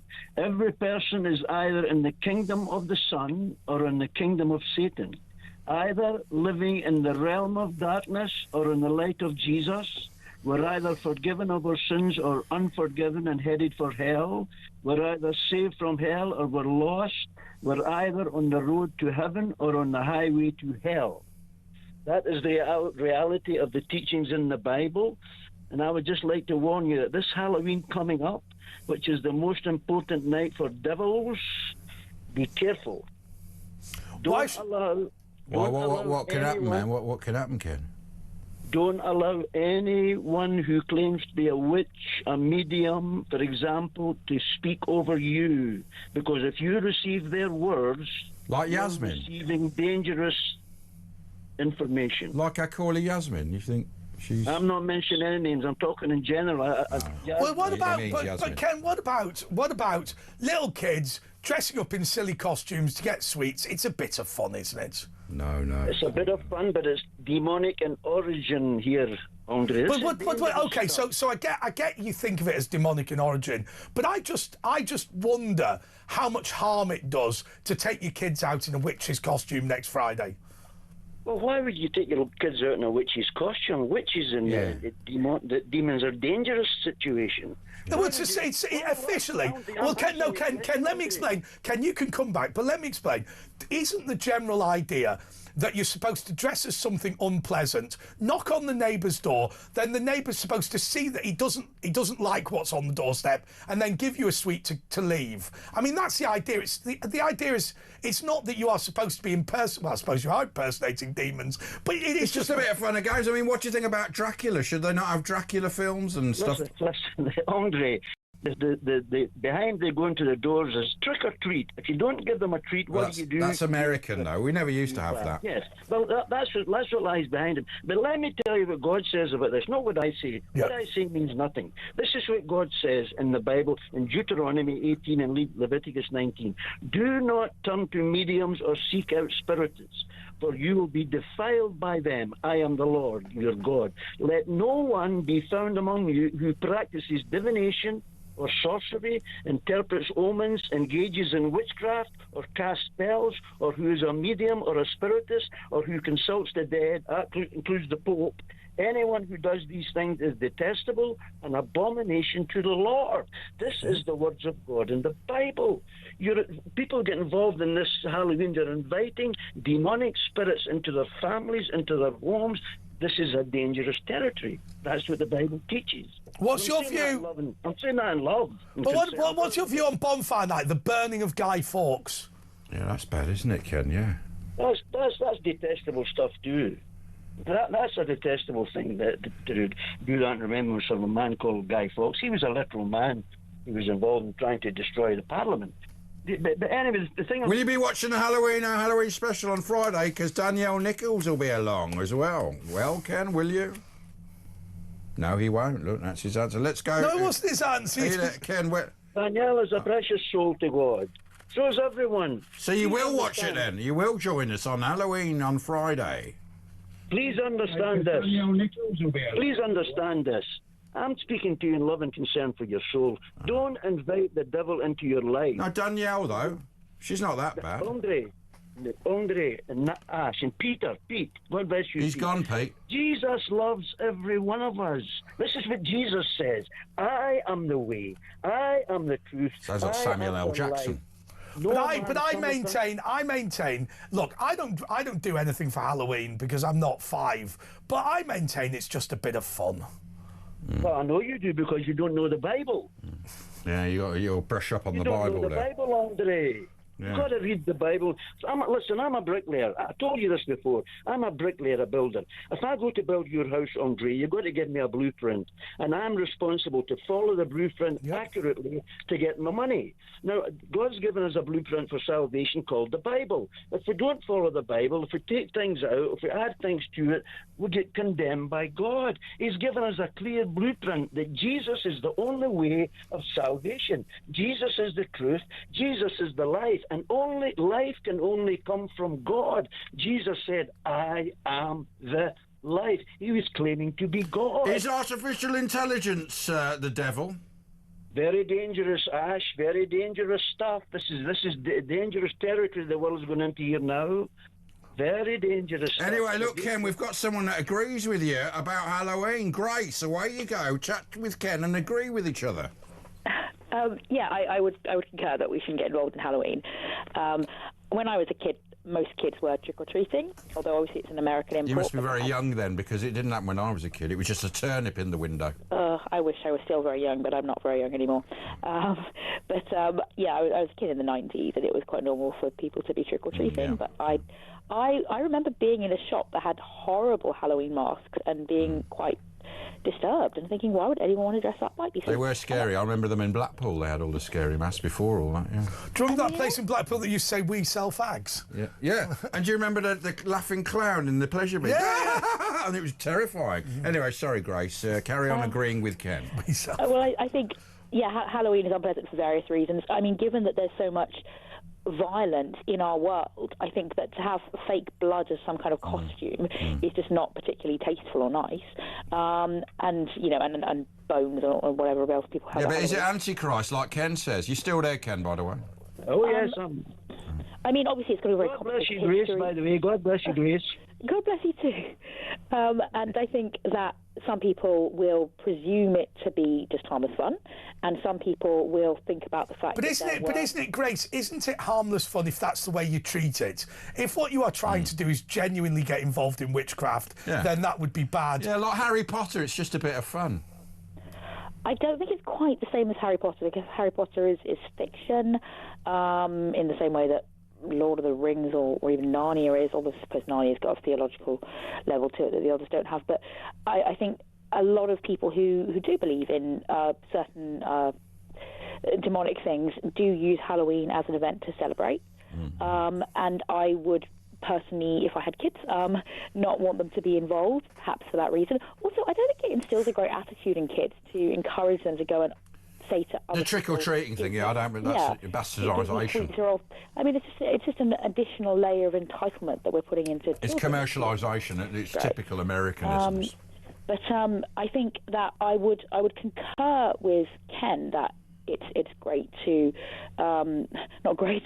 That's an understatement. I think that we should turn to Jesus. But I would want to say to people that I used to think to myself, I know that, as Ken says, the Bible says this, that, and the other, because I grew up in a Christian family, but I started to think, well, why should I believe what the Bible says? I knew that the Bible was described as the Word of God, but I started to think, okay, well, why should I take that seriously then? But when I was a little bit older, I looked into academic reasoning for concluding that Jesus really did rise, and that led me to feel that since that actually seemed as mad as it seems to have actually happened, therefore I concluded that I would trust in what Jesus has said. So it's not simply the case that people just believe in the Bible because they like the Bible or they've grown up in a Christian family. There's also reasoning that other people might not have looked into for themselves yet about why we might conclude it to be reality, as opposed to some people just presuming it to be some kind of myth. Actually, there's depth and historical rationale supporting it. Yes, totally agree with you, Grace. But listen, if you don't mind me saying here, the greatest thing that we can do in our life is to talk to Jesus by faith. The Bible gives us a most wonderful promise in Romans chapter 10. Whosoever shall call upon the name of the Lord Jesus shall be saved. So the start of Christian life is to understand that we are sinful, we need a Savior. And then we call out, Jesus, please help me in my life. I need help. Please help me. Then you go to the Bible and God speaks to us in his word and he directs us what to do, to repent of our sins to God, to put our trust in Jesus. All right, listen, Ken, I've got a bone to pick with Grace. This is from Rob. Does Grace work?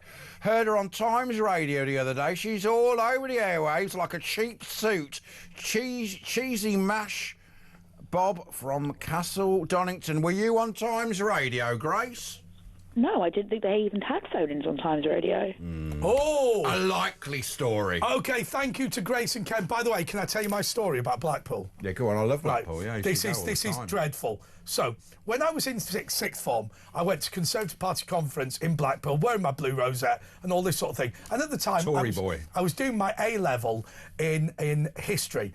And we were learning about Triumph of the Will by Leni Riefenstahl, which is the film of the 1935 Nazi Party rally in Nuremberg. Yeah. And the reason they were teaching us about it was because there's things that Leni Riefenstahl had created that had never happened before. So like when Hitler was speaking and he was talking to kids, they cut on to kids, creating the crowd cut. That had never happened before. Goebbels.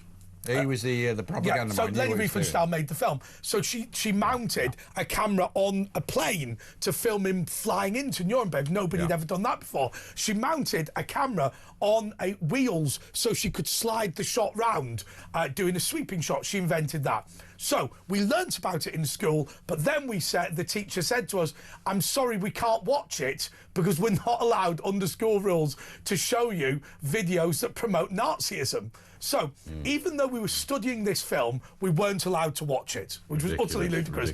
I went into a shop in Blackpool and I saw Triumph of the Will on VHS cassette, right? And I thought, right, well, I'm wearing a Tory rosette, so I can't buy it. What I'll do is I'll come back the next day in my normal clothes and wear it, and buy it, rather. And I came in just in normal T-shirt and jeans and bought Triumph of the Will, which is Adolf Hitler's Nazi Party rally from 1935. And I put it on the table, and the woman behind the counter went, he were marvellous, weren't he? And I went, what? And she went, Hitler. He were marvellous. He were just a bit before his time. And I went, yeah. She went, well, it's a disgrace what they did to him, getting rid of him. Anyway, it's £10, that, son. I thought, get that. I literally stuck it down my trousers and ran off. Absolutely. Was it any good, the movie, though? I did watch it. It was. There's a lot of technical innovations by that film, guy. It was like the Orson Welles of Germany. Leni Riefenstahl. So what you have to remember is we were learning about why Nazi propaganda was good. We weren't learning that the fundamental message was very good. So yeah, there were the sweeping shots, there were the crowd cuts, but also it was also about 16 hours of racist speeches, which I've got to be honest with you, was no fun. So I watched like the first maybe 3/4 of an hour of it and then just threw it in the bin. I remember I was out at a library with me German girlfriend and there was a copy of Mein Kampf and she couldn't believe it because in Germany that's banned, but of course for educational purposes. If I will tell you one thing about Mein Kampf, so we were always told in school, got a rubbish ending. Don't attempt to read it because it's just garbage. It's basically the ranting. It's the rantings of an idiot. Which he was. And on that bombshell, 0344 499 1000 if you want to join Yasmin, Cindy, Heather, Chris, Joe, Heather again, Yasmin again, and Heather again on Talk. Oh, we've got to go straight after the break to Yasmin to have a response. The Antichrist.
across the UK.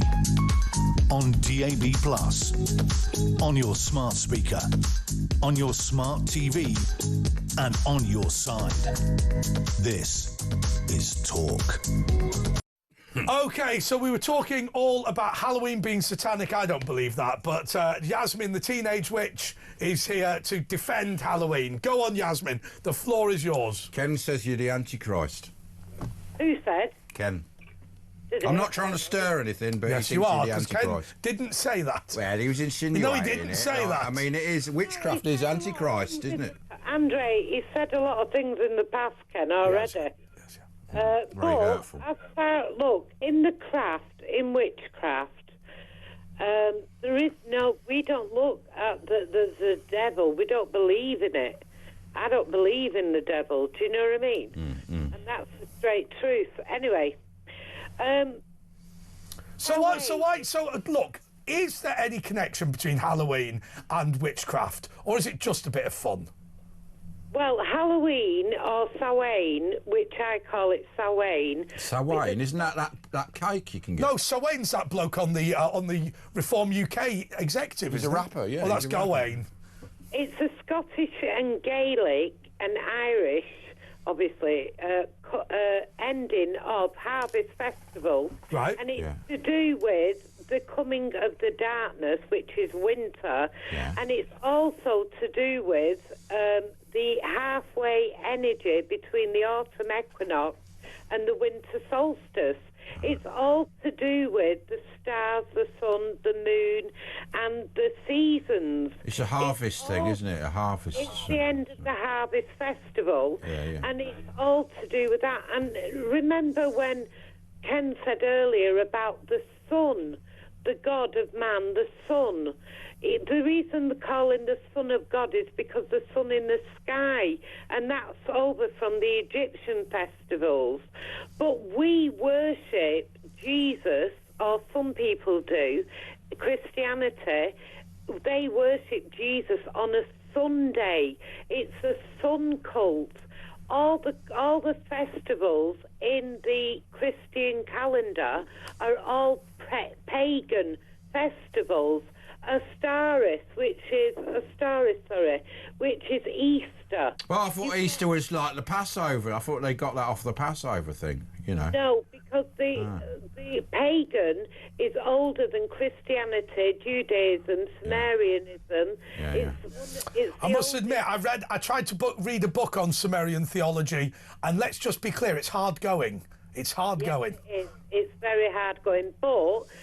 what is it? Horus and Osiris and Isis, all this sort of... That's Egyptian. Horus, Osiris, Isis, all the goddesses and gods are Egyptian. But what I'm going to say, if you want to know about Sumerian text, read the cuneiform tablets that have been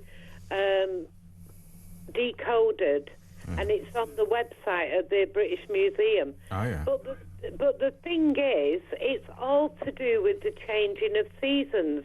It's the thinning of the veil between the spiritual and the earthly. It's the heartbeat of the world.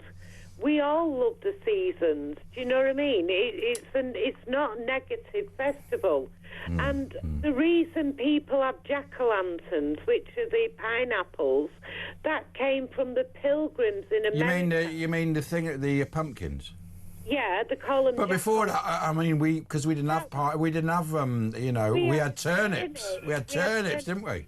Well, what they were for was when the pilgrims went over to the Americas and in Salem, the native Indians gave them for the Thanksgiving. They gave them pumpkin, squash, corn to live, and what happened was to scare the spirits away. Well, hold on, where's the pineapples come into this? You mentioned pineapples. No, pumpkins. You're getting your pineapples mixed up with pumpkins. Do you know originally pineapples were pine cones, but then when they discovered pineapples, they thought, well, these are more like, they look like pine cones. Let's call these pineapples because they're more fruit-like, and then pine cones became pine cones. It's crazy, isn't it? One thing educational, is, this is. the jack-o'-lanterns were there to scare off the spirits of the night, where they were frightened at night, because at night all the ghouls come out. The ghoulies, yeah. And people get. Well, my frightened. ghoulies come out. Well, you've got to keep your ghoulies. They've got to be a bit cooler, haven't they? You've got to wear them. But it's not about negativity. It's about a changing of the seasons. It's about honouring the goddess and the god, and literally baking bread, ducking apples. I don't know if you've ever done that. Oh, wait, you stick your head in the apple and pull it out of the bucket? Yeah, with your teeth. It's just a party game. The only problem is when you used to do that when you was a kid, you bite into the apple and you'd realise 8 other kids had a crack at it. It's very unhygienic. But it's about having cider. What about toffee apple? Why toffee apple? What's toffee? Yeah, why toffee apple? Well, that comes from the fairgrounds, doesn't it? Toffee. It's a way to keep the apples. It's just a practical thing. It's like a practical thing. And there's flapjack. I don't know if you've ever had those black beans, black peas. And black-eyed beans are peas, or black-eyed peas are beans. I can't. Yeah, they're. Yeah. No, what about that? What was that stuff? Cinder toffee or something? Is it called? Yeah. That's easy to make. Is it? How do you make that? What's cinder toffee? It's like sugar and butter melted, and then you put bicarbonate of soda, cooking bicarbonate of soda. Oh, and you just cook it till it's a bit black. It scissors up. So it's like freebase fudge. And then it sets hard, and there's your cinder toffee, gorgeous. But it's like bonfire night. Do you know why bonfire night was called bonfire? Because they made a bonfire and they burnt Guy Fawkes, cut him in 4 pieces and burnt his gachangas in front of his face.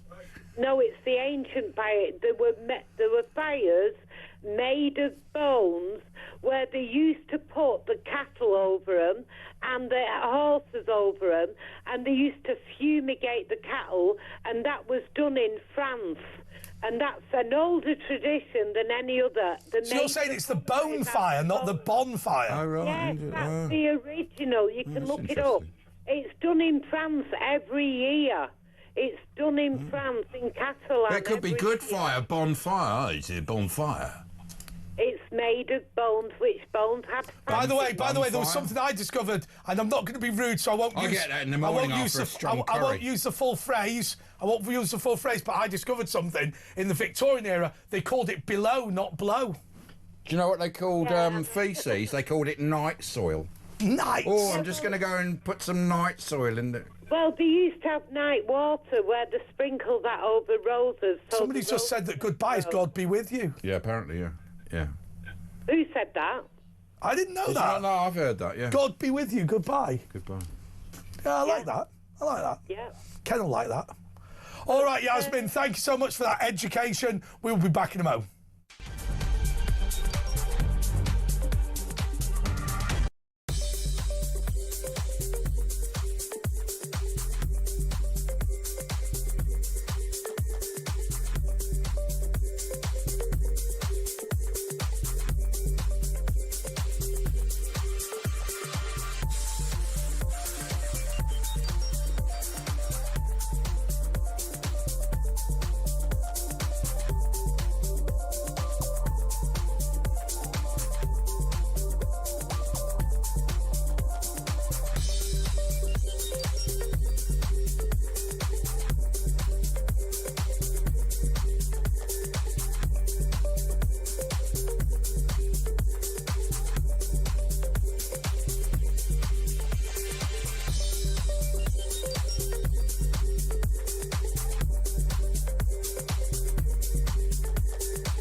across the UK, on DAB+, on your smart speaker, on your smart TV, and on your side.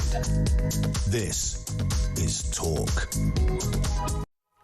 Just before we go to the calls, just to remind you to follow me on YouTube. You just go to Andre Walker, A-N-D-R-E. OK, Lynn in Portsmouth, you know what? I completely agree with you.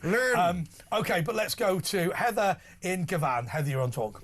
Hello, I'd like to talk about the grooming gang inquiry. OK.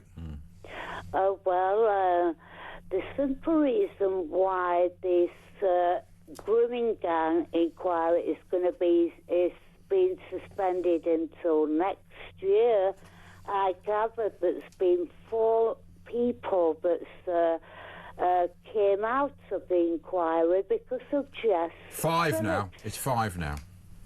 But there are some people. Yeah. There are some people who are supporting Jess Phillips. You know. Well, this is ridiculous. Yeah. This is going to be ridiculous now. It's obvious, isn't it, that there's a cover-up going on and the government are sort of at the centre of it trying to cover it up. I mean, it's really obvious now. I know it's really obvious. When we had the COVID inquiry, that was done by televisation. Why can't we just have the grooming gang exactly same as the COVID inquiry and have that televised? So do you agree that we should create a new criminal offence where those police officers, counsellors and public officers of all kinds, if they are deliberately covering up grooming gangs like Sadiq Khan is, they should be criminally prosecuted themselves? It already exists. There should be an investigation. There should be more than an inquiry. It should be a full investigation where people should be held accountable for... But when's that ever happened in British government? Apart from Hillsborough, that took 35 years, though. It'll probably happen in 30 years. And let's be clear, the other thing that Hillsborough was a bunch of Scousers, because they when they get a bit between the teeth, they will keep going. Well, it still took them 35 years. Still took them 35 years, yeah, that's a good point. Yeah, it should be an investigation, a full investigation. Of course it should, yeah. Because, it should be done televisation, and politicians and councillors should be held accountable, and they... But isn't the reality, Heather, called into the dock too? Isn't the reality, Heather, that many of these people recognise that or believe that in a multicultural society you have got to accept things like grooming gangs? Well, the police should be having, without fear or favour, it doesn't matter who the person is, the sexuality or their religion. But the police were part of the problem. The police were the ones covering up along with the councillors. A lot of them were Labour, along with the authorities. I know it sounds like a really big scandal going on, and it's been going on for decades, and it's been going on since Tony Blair were in power. And before that, and it's the most vulnerable. It's young working class girls, and also ones from homes. I mean, it's disgusting what's going on. When you see Sadiq Khan go, I don't know, what do you mean, Green? What does that even mean? What are you talking about? As if he doesn't know. Should I comment about Sadiq Khan? Yeah, go on, comment. Well, he's acting completely like an idiot and acting so blatantly. I think he's acting like a very, very clever and dangerous thug. Well, he is it's his sheer arrogance of him, sheer bleeding arrogance. I don't suppose we've got. Let's just ask Adam and see if he can get it. We'd love to have the clip of when Sadiq Khan denies that grooming gangs even exist. We'll see if we can have a look. Doesn't even know what they're talking about. Yeah, bring that clip up. I want to see that clip. Well, we'll do our best. We're getting it, Eva. We're getting it. No, but we haven't. Sheer bleeding arrogance of that man. We haven't. Bleeding ignorance of him. Yeah, we didn't warn the gallery in advance, so we're not sure we can get that. Yeah. But let's go to Cindy. But if we can, we will. Cindy is in Michigan. Cindy, how are you? Good evening. Have a nice day. Have a nice day. You're welcome. Have a nice day. I heard something on Sunny top side up. that blew my mind. What did? You have a city there in England where the police force is handing out rape whistles. Have you heard about this? No, I haven't, but let me just check it very quickly so we can bring ourselves up to speed. Yes. You explain and we will find. Go for it. Just tell us. Explain. Yeah, well, there's a city that either the police or the council is handing out rape whistles, and I thought to myself when I heard this, that speaks volumes. Volumes. And what the hell is going on to where these are... I can see Mexico whistles... City are doing that, but that's not in this country. Well, I will say one thing. But it would make sense, wouldn't it? I will say one thing. Certainly when I worked at Westminster City Council, we used to hand out rape alarms. I know they did in Richmond as well. But that's more of an on-the-street thing, I think. I mean, that makes a lot of sense. That's a good thing that they're doing. Mind you, no, to be fair, it is bad that you need an alarm, isn't it? Well, of course it is, yeah. But, I mean, rape alarms have been out a long time, 30, 40 years now. That's trying to take care of problems out of order. Yeah, I mean, I just worry. And do you know the other thing that I hate? I hate the way that it sounds like we've always got a downer on Muslims, because we've got so many Muslim viewers and listeners who agree that what has happened with grooming gangs is absolutely disgraceful. There's a difference between a Muslim and an Islamist. Yeah, I suppose that's right. Big difference. No. And they should know who we're speaking about. Yes. We're speaking about that extreme. But I also think you're also bringing people in from the third world. Hey, by the way, I want to talk about one thing before we go. Yeah. Right. This Arthur Bertol, I think his name is. Arthur Bertol, I think his name is, the Brazilian in the United States of America. One of the most dishonest pieces of news I've ever seen from CNN. They were talking about the way a 13-year-old had been arrested in near Massachusetts, and he'd been arrested by ICE, and he'd been taken away, and he'd been moved 300 miles away from his family, and the way that, and CNN was saying this is disgraceful, ICE are disgusting, and President Trump should apologise and all this. And it turned out that this was a kid who had come as an asylum seeker from Brazil, only 13 years old, had been arrested for multiple felonies. He had a gun and a knife and had confided in his friends that he was going to kill another pupil at school. They'd arrested him before he got to the school, before he attempted the school shooting, and ICE had decided to deport him. And CNN had listed this as abuse of a child. Unbelievable. Of course they did. They're legacy media. I can't believe the way I look at what ICE is doing in America, and I think it's absolutely fantastic. I just explained to everybody, Donald Trump, now ICE has got, if ICE was a military, it would have the 17th biggest budget of any military in the world, or something like that. But basically, it's the immigration enforcement people in the Homeland Security, and what they are doing is they are proactively going out and they are nicking people who are in America illegally. And people are going mad about it, Cindy. Yeah, I know, because people don't even know half the time what they're being mad about. Yeah. If you were to go around with a microphone and ask them what laws are being broken by Trump or ICE, what rights are being, do you know about this person that was taken by ICE? You would find they had a long rap sheet. But they're in a lot of frenzy, aren't they? I mean, look at this King's protest. It's the biggest protest in American history, and everyone's going, well, what are they on about? It's all the boomers, isn't it? Right. Yeah, it's the rich people that are out of touch. Yeah, exactly, yeah. That feel like they have to apologize to be an American. And there are people out there, a lot of people, unfortunately, that hate Trump. And this is how Mark Carney got in Canada.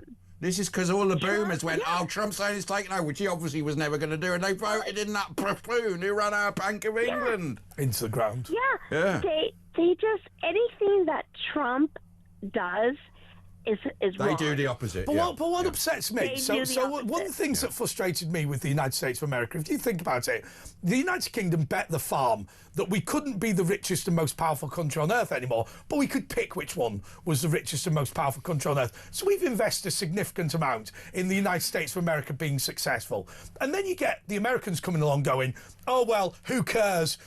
Let's elect a pro-Iranian president. What? Yeah. Right? let's allow China to eat our lunch. Let's destroy our own economy. And I sit back as a Brit saying, no. You have no right to lose your status. We expect you to be the most military powerful country and the richest country on earth. That's your job. Get on with it. And by the way, Obama did have a third term because that Biden, he was basically Obama running it. Right, because Biden clearly couldn't even walk up the stairs. Well, do you remember when he lost Obama the door? was running it. He lost the front door. He couldn't find his front door. He couldn't. Yeah, he walked off the wrong way. I mean, poor guy. He was taking advantage of it. It was perfect for Obama.